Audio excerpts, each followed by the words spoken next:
Hi friends, नमस्कार। आज हम लोग डिस्कस करेंगे अबाउट टू पैंक्रेटाइटिस। पैंक्रेटाइटिस एक ऐसी बीमारी है जो कि पैंक्रियाज में सूजन होने की वजह से होती है, यानी inflammation of pancreas is known as pancreatitis. Pancreas एक आर्गन है, एक ग्लैंड है जो कि हमारे पेट में होता है।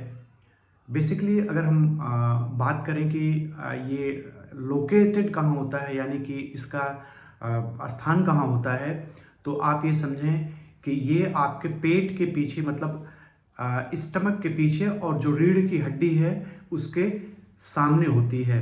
यानी कि ये जो ग्लैंड होती है, पैंक्रियाज जो होता है आपका, वो पेट के ऊपरी हिस्से में स्टमक के पीछे होता है, और इसका जो दर्द होता है वो इसीलिए पेट के ऊपरी हिस्से में होता है।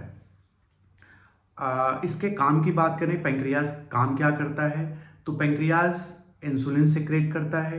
पैंक्रियाज डाइजेस्टिव एंजाइम्स एमाइलेज और लाइपेज सेक्रेट करता है, जो कि आपके डाइजेशन में काम आता है। हम जानते हैं कि पैंक्रेटाइटिस के कारण क्या क्या हैं, मुख्य कारण क्या हैं।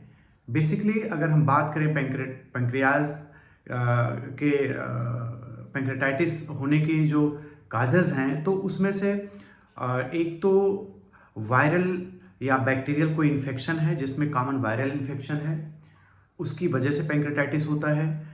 अगर किसी को गाल ब्लैडर में स्टोन है, मल्टीपल स्मॉल स्टोन्स, छोटे छोटे 5 mm से अगर छोटे स्टोन्स हैं, ज़्यादातर प्रॉबिलिटी रहती है कि वो स्टोन्स जो हमारा पैंक्रियाटिक जो डक्ट है उसको जाके ऑक्लूड कर देती है, बंद कर देती है। इसलिए जो हमारे एंजाइम सिक्रेट होते हैं वो रिवर्स होकर पैंक्रियाज में चले जाते हैं, जो कि पैंक्रेटाइटिस काज करते हैं। तो अगर किसी को ये मल्टीपल स्टोन्स हैं जो कि साइज़ में 5 mm से छोटे हैं, तो उसमें पैंक्रेटाइटिस होने के खतरा काफ़ी ज़्यादा बढ़ जाता है।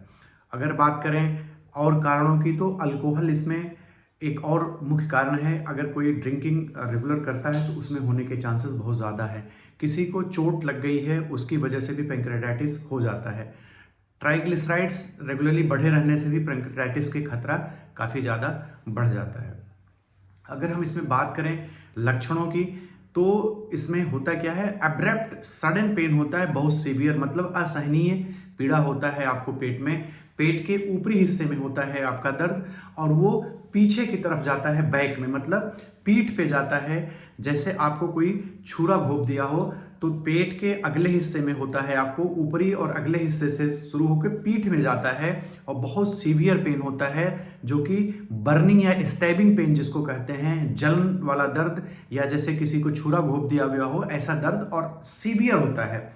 अच्छा, एक इस दर्द की खास बात, पिक्यूलियर बात ये होती है कि चूंकि पैंक्रियाज रेट्रोपेरिटोनियल आर्गन होता है, यानी कि जो पेट की झिल्ली है उसके पीछे होता है और रीढ़ की हड्डी के आगे होता है, तो होता क्या है कि जब हम पीठ के बल लेटते हैं, चूंकि वो रीढ़ की हड्डी के पास होता है, तो चूंकि उसमें सूजन हो रखा है पैंक्रियाज में, उसमें दबाव होने की वजह से हमारा दर्द बढ़ जाता है। इसलिए पेशेंट लेट नहीं पाता है या सीधा खड़ा नहीं हो पाता है। वो करता क्या है, लीन फॉरवर्ड, आगे झुक जाता है, तो उसको आराम मिलता है। तो पैंक्रेटाइटिस वाले पेशेंट को जनरली आगे झुकने से आराम मिलता है। अगर किसी को इस टाइप का दर्द है, आगे झुके रहने से उसको आराम मिल रहा है, तो चांसेस बढ़ जाते हैं कि उसको पैंक्रेटाइटिस हो सकता है। बहुत असहनीय पीड़ा होती है और लगातार होती है, पीड़ा उसका कम नहीं होता, यानी दर्द में बिल्कुल कमी नहीं आती। जैसे कोलिकी पेन होता है, उसमें रुक रुक के दर्द होता है, लेकिन इसमें ऐसा नहीं है। तो अगर इस टाइप का लक्षण आपको मिल रहा है तो आप सचेत हो जाइए। और अगर हम बात करें कि जो हमारा पैंक्रियाज है, इसमें जो इन्फ्लामेशन है, ये ठीक कैसे होगा, पैंक्रेटाइटिस अगर किसी को हो गया है तो ठीक कैसे होगा, तो आप लोग इसको समझ लें। ये एक इमरजेंसी होता है, और ये घर पे इसका ट्रीटमेंट बिल्कुल प्रैक्टिकली पॉसिबल नहीं है। इसको डायग्नोस करने के लिए हॉस्पिटल में ultrasound, CT scan, serum amylase और लाइपेज कराया जाता है, जिसमें सीरम एमाइलेज लाइपेज काफ़ी बढ़ा हुआ मिलता है, जिससे डॉक्टर डायग्नोस करते हैं कि पैंक्रेटाइटिस है, और उसका तुरंत इलाज शुरू किया जाता है।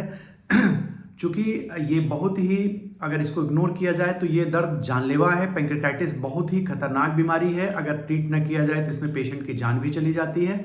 अगर सही समय से पेशेंट हॉस्पिटल में पहुंच जाता है, डॉक्टर को दिखाता है, एडमिट होकर उसका ट्रीटमेंट शुरू हो जाता है टाइमली, तो पेशेंट की जान बचाई जा सकती है। बेसिकली इसमें होता क्या है, ये खतरनाक क्यों होता है, इसमें मल्टी ऑर्गन फेल्योर होने लगता है, पेशेंट के अंगों में दिक्कत आने लगती है, पेशेंट का ब्लड प्रेशर सडनली गिरने लगता है, बीपी कम होने लगता है और पेशेंट कोलैप्स होने लगता है, जिसकी वजह से पेशेंट को एडमिट करना ज़रूरी रहता है। और ज़्यादातर ऐसे पेशेंटों को आईसीयू में ही एडमिट किया जाता है। कभी आपको इस टाइप का दर्द हो, आपको डॉक्टर सजेस्ट करें तो आप डॉक्टर की बात को बिल्कुल इग्नोर ना करें, क्योंकि ये बहुत ही खतरनाक बीमारी है। कई बार इसमें सर्जरी करने की भी ज़रूरत पड़ जाती है। तो इन बातों का ख्याल रखें आप। अगर आपको इस टाइप का किसी को दर्द हो रहा है तो पैंक्रेटाइटिस हो सकता है। उसको गैस के दर्द से बिल्कुल कंफ्यूज ना हो आप। जनरली लोगों के दिमाग में ये रहता है कि ये गैस का दर्द है, जबकि गैस का दर्द एक अलग टाइप का दर्द होता है।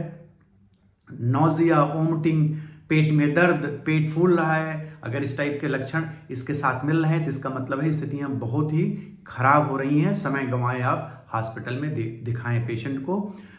आज के लिए बस इतना ही। मुझे उम्मीद है कि आपको ये टॉपिक समझ में आ गया होगा पैंक्रेटाइटिस के बारे में। अगले टॉपिक में हम लोग लीवर के बारे में बात करेंगे।